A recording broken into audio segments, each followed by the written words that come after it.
آج ہم حضرت ابوبکر صدیق رضی اللہ تعالیٰ عنہ کے مختلف پہلو کے اوپر بات کریں گے۔ یہ کائنات میں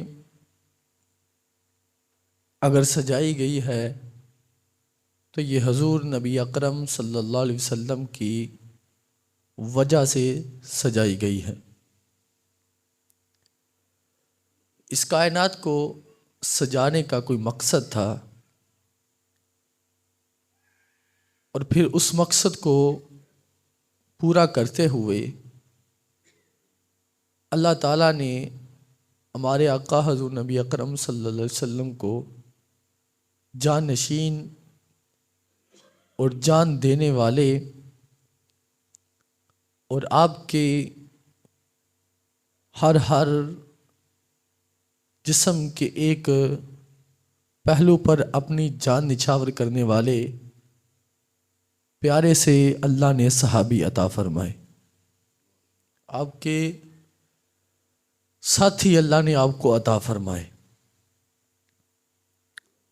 اور وہ جو ساتھی تھے ان کی تعداد کم و بیش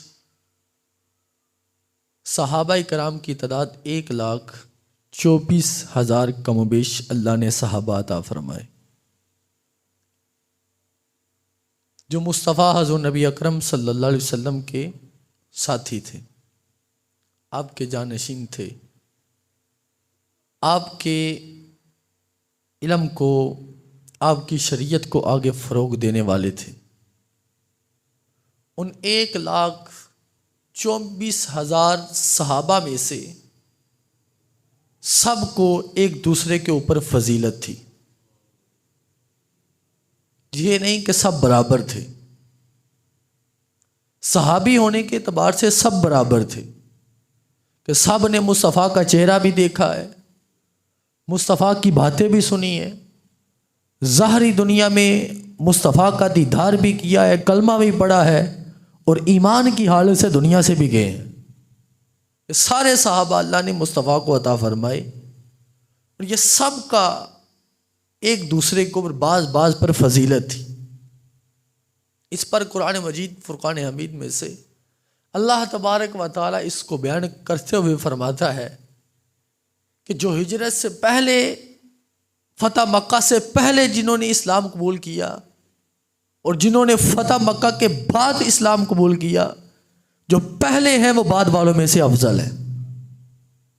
جب مکہ فتح ہوا نا، جو مکہ فتح ہونے سے پہلے جن صحابہ نے اپنے سینے کو اسلام کی روشنی سے منور کیا تھا، اور جنہوں نے فتح مکہ ہونے کے بعد اسلام کو اپنے سینے میں منور کیا تھا، اللہ نے قرآن میں فرما دیا کہ پہلے والے بعد میں آنے والوں میں سے افضل ہے۔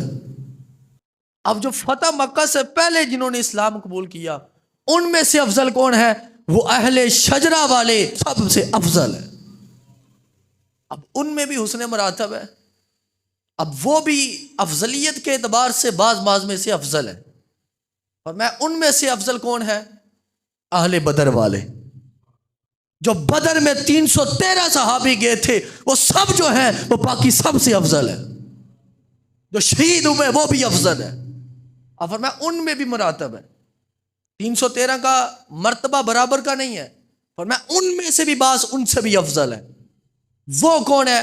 فرمایا وہ 10 صحابی جن کو مصطفیٰ نے دنیا میں ہی جنت کی بشارت دے دی تھی، وہ 10 مبشرہ صحابی ہیں، 10 صحابی۔ اب ان 10 میں بھی بعض سے افضل ہے۔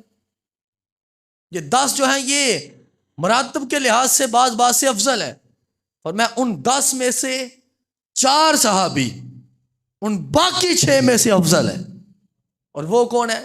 4 یار، حضرت ابوبکر صدیق، عمر فاروق، عثمان غنی، حیدر کرار۔ یہ چاروں صحابی باقی سارے صحابہ سے افضل بھی ہیں، اعلیٰ بھی ہیں۔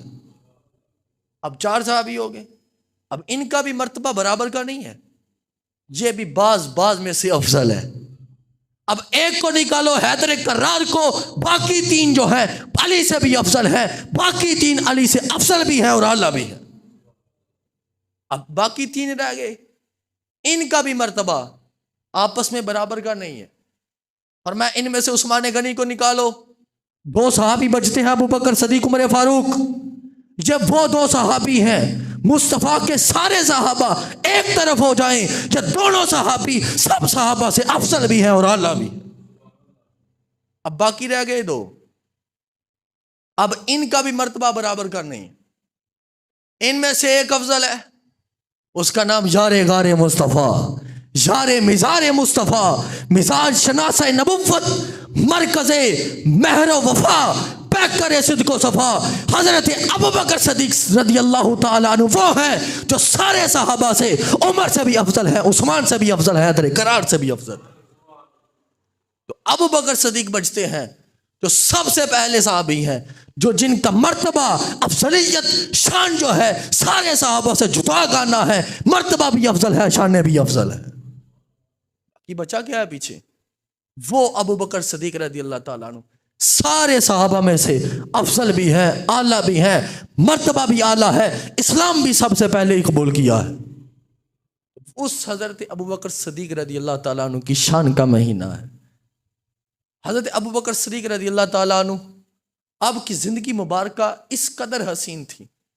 ایک دفعہ حضور نبی اکرم صلی اللہ علیہ وسلم نے اعلان کیا کہ مال کو میرے پاس لاؤ. غزوہ تبوک کا شاید موقع تھا.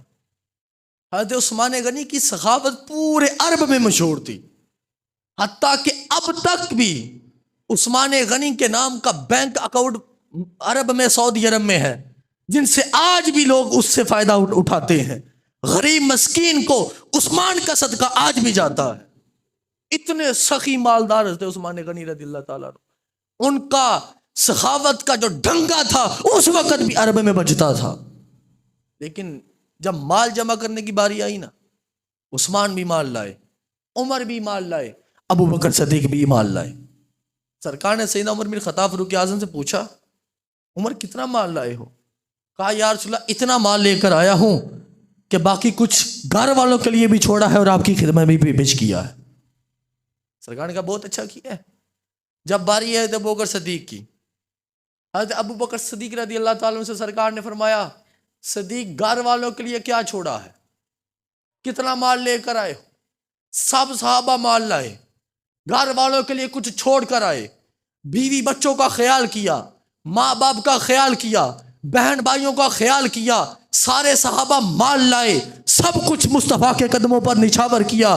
جب باری آئی حضرت ابو بکر صدیق کی، آگے سے حضرت ابو بکر صدیق نے جواب دیا، اب قیت اللہ و رسولہ، گھر میں اللہ چھوڑا ہے، اللہ کا رسول چھوڑا ہے، سارا مال آپ کے قدموں میں رکھا ہے، کچھ بھی گھر نہیں چھوڑا ہے، سارا مال آپ کے قدموں پہ نچھاور کر دیا ہے. جب یہ جواب دیا نا، کچھ بھی نہیں گھر چھوڑا. یہاں پر میر عبد الواحد بلغرامی کہتے ہیں، اگر مصطفیٰ یہ پوچھتے نا کہ اپنے لیے کیا چھوڑا ہے تو جواب کچھ اور ہوتا. چونکہ مصطفیٰ نے فرمایا تھا گھر والوں کے لیے کیا چھوڑا ہے، تو جواب میں دیا تھا کہ میں نے گھر والوں کے لیے اللہ چھوڑا ہے، اس کا رسول چھوڑا ہے، جو کچھ بھی تھا سارے کا سارا مصطفیٰ آپ کے قدموں پر لے آیا. جب یہ جواب دیا نا تو آسمان سے جبریل آئے. سرکار فرماتے جبریل تو کدھر آیا ہے؟ کہتا رب کا پیغام لے کر آیا ہوں. کہا کون سا پیغام لے کر آیا ہے؟ کہتا رب نے مجھے یہ فرما کر بھیجا ہے، جاؤ پوچھو حضرت ابو بکر صدیق سے، کیا تو مجھ سے راضی ہے کہ ناراض ہے؟ رب پوچھتا ہے ابو بکر صدیق سے، بتا تو مجھ سے راضی ہے کہ ناراض ہے؟ جاؤ پوری کائنات اٹھا کے سارے بندوں کو دیکھ لو، انبیاء رسولوں کے بعد پوری دنیا میں ایک ہی بندہ آیا ہے جس سے رب پوچھے بتا تو مجھ سے راضی ہے کہ ناراض ہے، وہ ایک ہی ہے جس کا نام ابو بکر صدیق ہے. اللہ پوچھتا ہے بتا تو مجھ سے راضی ہے کہ ناراض ہے. آگے سے حضرت ابو بکر صدیق کہتے ہیں میں اب سے راضی ہوں، میں اپنے رب سے راضی ہوں. 3 مرتبہ فرمایا تھا میں اپنے رب سے راضی ہوں، میں اپنے رب سے راضی ہوں، میں اپنے رب سے راضی ہوں. جاؤ رب سے پوچھ کر بتاؤ قبول بھی کرتا ہے کہ نہیں کرتا. وہ حضرت ابو بکر صدیق ہے. سارا مال لے آئے. جب سارا مال لے آئے نا تو سرکار حضرت ابو بکر صدیق کو فرمانے لگے ابو بکر ذرا میرے قریب آؤ نا. حضرت ابو بکر صدیق تھوڑا سا قریب گئے. آگے سرکار فرماتے ہیں تھوڑا سا اور قریب آؤ. حضرت ابو بکر صدیق تھوڑا سا اور قریب گئے، حتیٰ کہ مصطفیٰ نے پھر فرمایا ابو بکر تھوڑا سا اور قریب آؤ. جب یہ بات آتی ہے نا تو مجھے معراج کی رات بھی یاد آتی ہے کہ جب رب مصطفیٰ سے فرماتا تھا ادنو منی یا محمد، اے محمد میرے قریب تھوڑا سا اور آ. مصطفیٰ فرماتے ہیں میں قدم بڑھاتا تھا پھر آواز آتی تھی ادنو منی یا محمد، تھوڑا سا اور قریب آؤ. میں قدم بڑھاتا تھا پھر آواز آتی تھی ادنو منی یا محمد، تھوڑا سا اور قریب آؤ. ادھر سرکار فرما رہے ہیں ابو بکر صدیق کو تھوڑا سا اور قریب آؤ، تھوڑا سا اور قریب آؤ، تھوڑا سا اور قریب آؤ. فرماتے اتنا قریب ہوئے کہ حضرت ابو بکر صدیق کے زانو مبارک مصطفیٰ کے زانو مبارک سے مس ہو گئے، اس قدر مل گئے. جب یہ مرتبہ دیکھا نا تو صحابہ کہنے لگے شاید ابو بکر صدیق نے سارا مال لے آئے، اتنا مال خرچ کیا ہے اس لیے ابو بکر صدیق کو یہ مرتبہ ملا ہے، اس لیے ابو بکر صدیق کو یہ مقام ملا ہے کہ سارا مال مصطفیٰ کے قدموں پر نشاور کیا ہے. اگر ہم کریں کیا ہمیں یہ مرتبہ ملے گا؟ جب سرکار نے یہ بات سنی سرکار فرماتے نہیں، یہ جو مرتبہ ہے اے میرے صحابہ سن لو، یہ مرتبہ نہ نمازوں سے ملتا ہے، نہ زکوٰۃ سے ملتا ہے، نہ روزوں سے ملتا ہے، نہ حج سے ملتا ہے، نہ پیسوں سے ملتا ہے. یہ مرتبہ جو ہے اس بات سے ملتا ہے جو رب نے ابو بکر صدیق کے سینے میں جو بات رکھی ہے اس بات کی وجہ سے یہ مرتبہ ملتا ہے، اس بات سے ملتا ہے. وہ بات کیا تھی جو ابو بکر صدیق کے سینے میں رب نے رکھی تھی؟ سنو وہ بات کیا تھی. ہجرت کے موقع پر جب حضور نبی اکرم صلی اللہ علیہ وسلم ہجرت کرنے کے لیے نکلے، آدھی رات کو حکم آیا اللہ کی طرف سے، جبرائیل حکم لے کر آئے، آ کر عرض کرنے لگے یا رسول اللہ کا حکم ہے ہجرت کر جاؤ. آدھی رات کو حکم آیا. مصطفیٰ فرماتے اس وقت میرے پاس حضور مولا علی شیر خدا تھے اور کوئی بھی نہیں تھا، میں تھا اور علی تھے بس. آدھی رات کو حکم آیا، جبرائیل لے کر آئے. جب حکم آیا نا سرکار فرماتے میں نے مکہ والوں کی امانتیں علی کے حوالے کر دی، یہ فلاں فلاں کیا دے کے آ جانا. اب سرکار فرماتے میں نے اپنے دل میں ارادہ کیا کہ میں اپنے گھر سے نکلتا ہوں سیدھا ابو بکر صدیق کے گھر میں جاتا ہوں، جا کر ابو بکر صدیق کو لیتا ہوں اور سفر کے لیے ہجرت کے لیے نکل جاتا ہوں. سرکار فرماتے جو ہی میں نے اپنے گھر کا دروازہ کھولا میں کیا دیکھتا ہوں؟ حضرت ابو بکر صدیق ہاتھ باندھے گردن جھکائے مصطفیٰ کے دروازے کے سامنے کھڑے ہیں. بلند آواز کیے سبحان اللہ. سرکار فرماتے جو ہی میں نے اپنے گھر کا دروازہ کھولا میں کیا دیکھتا ہوں؟ ابو بکر صدیق ہاتھ باندھے گردن جھکائے میرے دروازے کے سامنے کھڑے ہیں. سرکار فرماتے جب میں نے ابو بکر صدیق کو دیکھا میں نے تعجب کیا. میں نے فرمایا ابو بکر صدیق مجھے آدھی رات کو حکم ملا ہے رب کی طرف سے، جبریل حکم لے کر آیا ہے، وہ میرے سوا کسی کو ملا نہیں. میں نے ایک کو بتایا ہے وہ علی ہے، وہ اندر ہے، وہ باہر آیا نہیں. تجھے کون بتا گیا ہے؟ تجھے کس نے بتایا میں ہجرت کے لیے جا رہا ہوں؟ آگے سے ابو بکر صدیق کا جواب سنیں. حضرت ابو بکر صدیق عرض کرتے ہیں یا رسول اللہ یاد کریں ایک وقت تھا آپ نے حکم کیا تھا ہجرت ہوگی، اللہ کی طرف سے ہجرت کا حکم ملے گا، اللہ کا ایک نبی، اللہ کا آخری نبی مصطفیٰ ہجرت کریں گے، وہ اپنے دوستوں میں سے کسی ایک کا انتخاب کرے گا. یا رسول اللہ نہ آپ نے وقت بتایا، نہ آپ نے بندہ بتایا، نہ آپ نے کوئی ٹائم بتایا. یا رسول اللہ وہ دن گیا، آج کا دن آیا، میں ہر رات جو ہے تیرے دروازے پر گزارتا ہوں، جب بھی جائے تو مجھے ساتھ لے جائے، جب بھی جائے تو مجھے ساتھ لے جائے. وہ ابو بکر صدیق جن کی ہر رات مصطفیٰ کے دروازے پر گزرتی ہے، آگے بڑھتے ہیں یا رسول اللہ جب بھی جائیں گے مجھے ساتھ لے جائیں گے. ہر رات ابو بکر صدیق کی مصطفیٰ کے دروازے پر گزرتی ہے. کبھی وہاں دروازے پر بیٹھے ہوتے ہیں، انتظار کر رہے ہوتے ہیں. دیکھو ابو بکر صدیق کا حال، ساری رات مصطفیٰ کے انتظار میں مصطفیٰ کے گھر کے باہر بیٹھے رہتے ہیں. یہ ہے حضرت ابو بکر صدیق رضی اللہ تعالیٰ عنہ. اور جب ہجرت کی ہے نا، اس کو ہمارے شہر گجرات کے مفتی احمد یار خان نعیمی گجراتی اپنی قرآن کی تفسیر نور العرفان میں، نور العرفان کے حاشیے میں لکھتے ہیں جب سرکار نے ہجرت کی نا تو 11 میل حضرت ابو بکر صدیق نے مصطفیٰ کو اپنے کندھوں پر بٹھا کر چلے. کتنے میل؟ 11 میل. ابو بکر صدیق مصطفیٰ کو اپنے کندھوں پر بٹھا کر چلے ہیں. اس پر ایک بڑی خوبصورت حدیث ہے، جامع ترمذی میں ہے. اس حدیث کے راوی بھی حضور مولا علی شیر خدا ہے.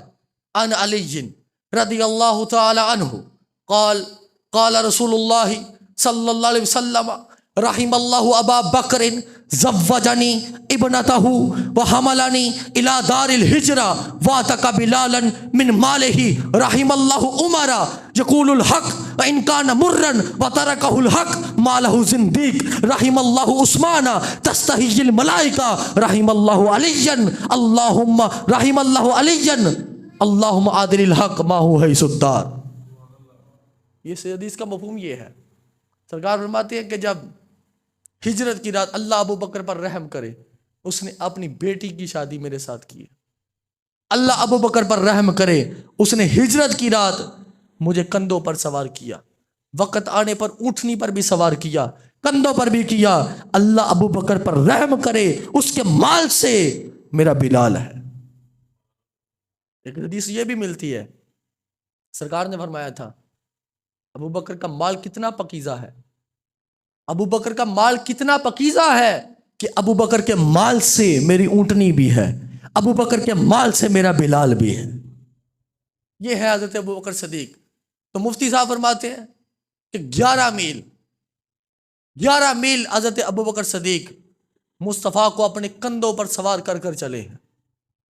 میرے شیخ فرماتے ہیں کہ میں سوچتا رہتا تھا کہ حضرت حاجرہ چلے صفا پر، مروہ پر، کینکریوں پر، پہاڑیوں پر، ریت کے ٹیلوں پر حضرت حاجرہ چلے اپنے مقصد کے لیے، اپنے بیٹے کی پانی کی تلاش کے لیے صفا مروہ پر وہ چکر لگائے، وہ پہاڑیاں جو ہے وہ اللہ کی شاعر بن جائے، جو انکار کرے وہ کافر ہو جائے. سنو، حضرت ابو بکر صدیق کا سینہ 11 میل تک مصطفیٰ کے قدم چومتا رہا ہے. بتاؤ کیا بنایا ہوگا مصطفیٰ نے؟ 11 میل تک مصطفیٰ کا سینہ، ابو بکر صدیق کا سینہ مصطفیٰ کے قدم چومتا رہا. اس وقت پھر غار ثور میں حضرت ابو بکر صدیق نے جو مصطفیٰ کے ساتھ راتیں گزاری، 3 دن اور 3 راتیں، علماء فرماتے ہیں وہاں رہنے کا مقصد حضرت ابو بکر صدیق کے سینے پر تجلی کرنا تھا. مصطفیٰ کو پتا تھا کہ میرے ظاہری وصال کے بعد جس نے پوری امت کو سنبھالنا ہے وہ ایک ہی ہے جس کا نام ابو بکر صدیق ہے. ایک ہی ہے، صرف 3 دن اور 3 راتیں مصطفیٰ حضرت ابو بکر صدیق کے ساتھ رہے. یہاں پر حضرت باقی باللہ مجدد نقشبند کے بہت بڑے پیر ہیں. حضرت باقی باللہ، اس واقعہ بڑا تھوڑا طویل ہے، مختصر کرتا ہوں. حضرت باقی باللہ آپ کے ایک مرید تھے نان ساما بھائی. نان ساما جو روٹیاں لگاتے ہیں تندور پر. ایک دفعہ وہ تندور پر روٹیاں لگاتے اپنے پیر صاحب کی بارگاہ میں پیش کرتے. ایک دفعہ ان کے پیر حضرت باقی باللہ ان پر راضی ہو گئے اور پیر فرمانے لگے بتا تو کیا چاہتا ہے، بتا کیا مانگتا ہے. آگے سے وہ نان ساما تھا، روٹیاں لگاتا تھا، سادہ بندہ تھا. اس نے کہا حضور کچھ نہیں چاہیے، مجھے باقی باللہ بنا دو، اپنے جیسا بنا دو، مجھے اپنے جیسے ہی بنا دو، کچھ نہیں چاہیے، باقی باللہ بنا دو مجھے. کہتا اچھا تو یہ چاہتا ہے میں تجھے باقی باللہ بنا دوں، پھر آج رات میرے کمرے میں آ جانا. کہتا پوری رات حضرت باقی باللہ نے اپنے مرید نان ساما پر پوری رات نظر کی تھی. ایک رات جب نظر کی، صبح کو دروازہ کھلتا ہے، جب مرید آتے ہیں دیکھتے کیا ہے، ادھر بھی باقی باللہ بیٹھے ہیں، ادھر بھی باقی باللہ بیٹھے، فرق کوئی نہیں رہا. ادھر دیکھتے تو باقی باللہ، ادھر بھی دیکھتے تو باقی باللہ. لیکن وجہ یہ تھی جو اصل تھے ان کے ہوش قائم تھے، جو بنائے گئے تھے ان کے ہوش قائم نہ رہ سکی. وجہ کیا تھی؟ جو اللہ کے نور کی تجلیات حضرت باقی باللہ کے جو سینے پر پڑتی تھی وہ اس کو برداشت کرتے تھے. جو بنائے گئے تھے وہ اللہ کے نور کی تجلیات کو سمو نہ سکے، ان کے ہوش قائم نہ رہ سکے، وہ بے ہوش ہو جاتے، ختم. چند دنوں کے بعد ان کا انتقال ہو گیا. ہم کہتے ہیں مصطفیٰ کا غلام نقشبند کے پیر باقی باللہ ایک رات اپنے نان ساما بھائی مرید پر نظر کرتا ہے. تو ان کو اپنے جیسا بنا دیتا ہے. تو غار سور میں مصطفیٰ ابو بکر صدیق کو 3 دن اور 3 راتیں نظر کی ہوئی. بتاؤ کیا بنا ہوگا ابو بکر صدیق کو مصطفیٰ؟ 3 دن اور 3 راتیں غار سور میں مصطفیٰ ابو بکر صدیق کے سینے پر تجلیاں کرتے رہے. سنو، بیان تو کر دیا حضور مولا علی شیر خدا نے. علی کی شان یہ ہے کہ اس نے تو مصطفیٰ کے آرام پر عصر کی نماز قربان کی تھی، لیکن صدیق تیری عظمت پر قربان جائیں، تو نے مصطفیٰ کے آرام پر نماز نہیں بلکہ اپنی جان ہی قربان کر دی تھی. اپنی جان ہی قربان مصطفیٰ کے آرام پر کر دی تھی.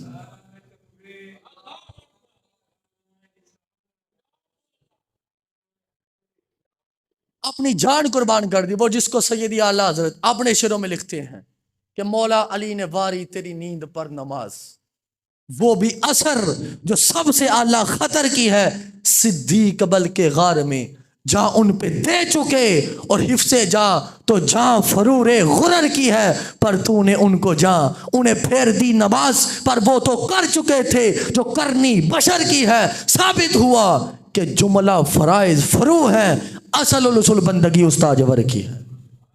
جان بچانا فرض ہے، نماز جو ہے وہ فرض ہے، جان بچانا بھی فرض، نماز پڑھنا بھی فرض. اللہ فرماتا ہے ثابت ہوا کہ جملہ فرائض فرو ہے. یہ سارے فرض مصطفیٰ کی غلامی میں فرع کی حیثیت رکھتے ہیں. جو اصل چیز ہے وہ مصطفیٰ کی غلامی ہے. مصطفیٰ کی غلامی ہے اصل چیز. تو حضرت ابو بکر صدیق نے غار سور میں جب مصطفیٰ پر جان نچھاور کی تھی، وہ تو مصطفیٰ کا کرم تھا کہ انہوں نے جان واپس کر دی. علی کو عصر کی نماز جو ہے ادا پڑھائی، صدیق اکبر کو ان کو دی ہوئی جان جو ہے وہ واپس کروا دی تھی. یہ حضرت ابو بکر صدیق ہے جن کی شان کو پوری کائنات میں کوئی نہیں تول سکتا. آپ کی شان کو سارے صحابہ میں سے افضل ہے. سب سے پہلے اسلام قبول کیا، سب سے پہلے. اور خدا کی قسم حدیث میں آتا ہے کہ میں نے حضرت ابو بکر صدیق، مولا علی شیر خدا فرماتے کہ میں نے ابو بکر صدیق سے بڑھ کر کوئی دلیر بندہ نہیں دیکھا. پھر جب اسلام کا سٹارٹنگ تھی، ابھی اسلام نیا جب اعلان نبوت مصطفیٰ نے کیا تھا، تو کفار ظلم ڈھاتے تھے مصطفیٰ پر. تو ایک دفعہ معاذ اللہ کافروں نے اتنا سرکار کو مارا، اتنا مارا کہ سرکار نیچے زمین پر گر گئی. تو جب صدیق اکبر نے دیکھا نا، تو مصطفیٰ کے جسم کے اوپر اپنا جسم کر دیا. اتنی مار پڑی ابو بکر صدیق کو، کافروں نے اتنا مارا کہ حضرت ابو بکر صدیق بے ہوش ہو گئے. آپ کے گھر والے آپ کو اٹھا کر گھر لے گئے. جب ہوش آئی نا، بے ہوش تھے، خون بہ رہا تھا. جب ہوش آئی، ہوش میں آتے ہی سب سے پہلا یہ سوال کیا تھا، بتاؤ میرے مصطفیٰ کا کیا حال ہے، بتاؤ میرے مصطفیٰ کا کیا حال ہے. حضور مولا علی شیر خدا فرماتے ہیں کہ اس وقت جب ابو بکر صدیق نے اپنا جسم جو تھا مصطفیٰ کے سینے کے اوپر رکھا تھا، کوئی بھی پاس نہیں آتا تھا. ایک ہی جوان تھا صدیق اکبر جس نے مصطفیٰ کے جسم کے اوپر اپنا جسم رکھ دیا تھا. یہ حضرت ابو بکر صدیق ہے. آج کل یہ کہتے ہیں ہم نے ابو بکر صدیق کے ایمان کو تولنا ہے. تم کیا تولو گے؟ تم کیا تحقیق کرو گے؟ یہ کہتے ہیں ہم ابو بکر صدیق کے ایمان کی تحقیق کریں گے. ہم کہتے ہیں تم کس باغ کی مولی ہو؟ تم کیا صدیق اکبر کے ایمان کی تحقیق کرو گے؟ ان کا ایمان دیکھنا تو سن لو، ان کے ایمان کا وزن کتنا ہے. لو وزن ایمان ابی بکر ما ایمان اہل الارض، فرمایا ساری امت کا ایمان ترازو کے ایک پلڑے میں رکھا جائے، ابو بکر صدیق کے ایمان کو ترازو کے دوسرے پلڑے میں رکھ کر وزن کیا جائے، خدا کی قسم ابو بکر کے ایمان کا پلہ پھر بھی جو ہے باری رہے گا. یہ ابو بکر صدیق ہے. ساری امت، فاروق اعظم کا ایمان بھی ہو، عثمان غنی کا ایمان بھی ہو، علی المرتضیٰ شیر خدا کا ایمان بھی ہو، سارے صحابہ کا ایمان ہو، قیامت تک سارے لوگوں کا ایمان ایک طرف ہو، ابو بکر کے ایمان کا پلہ پھر بھی جو ہے باری رہے گا. یہ ہے حضرت ابو بکر صدیق رضی اللہ تعالیٰ.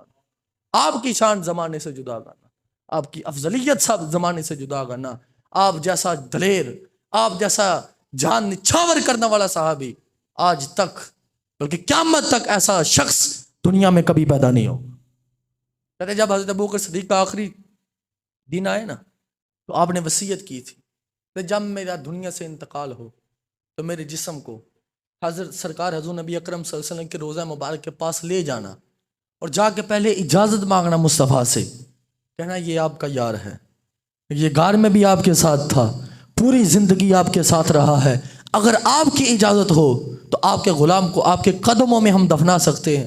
حضور مولا علی شیر خدا فرماتے ہیں میں نے اسی طرح کیا، صدیق اکبر کے جو ہے جسم مبارک کو میں سرکار کے روضے کے قریب لے گیا، جا کر میں نے عرض کی یا رسول اللہ یہ آپ کا صحابی، آپ کا جانشین اول حضرت ابو بکر صدیق رضی اللہ تعالی عنہ، اگر آپ کی اجازت ہو ان کو آپ کے قدموں میں دفنا دیں۔ تو اسی وقت روزے کا دروازہ کھلتا ہے، اسی وقت دروازہ کھلتا ہے، اسی وقت، اور آواز آتی ہے، مصطفیٰ فرماتے ہیں میرے یار کو میرے ساتھ ملا دو، دنیا میں بھی میرے ساتھ رہا ہے، قبر میں بھی میرے ساتھ ہی رہے، اور قیامت والے دن بھی ابو بکر صدیق مصطفیٰ کے ساتھ ہی اٹھائے جائیں گے۔ یہ ابو بکر صدیق ہے، دنیا میں بھی مصطفیٰ کا ساتھ رہا، آج قبر میں بھی مصطفیٰ کے ساتھ ہے، کل قیامت والے دن بھی مصطفیٰ کے ساتھ ہی رہے۔ الحمدللہ ہم اس صدیق اکبر رضی اللہ تعالیٰ عنہ کی افضلیت کے قائل ہیں، آپ کی شان کے قائل ہیں۔ آپ جیسا صحابی کوئی پیدا بھی نہیں ہوا اور قیامت تک کوئی شخص پیدا بھی نہیں ہو سکتا۔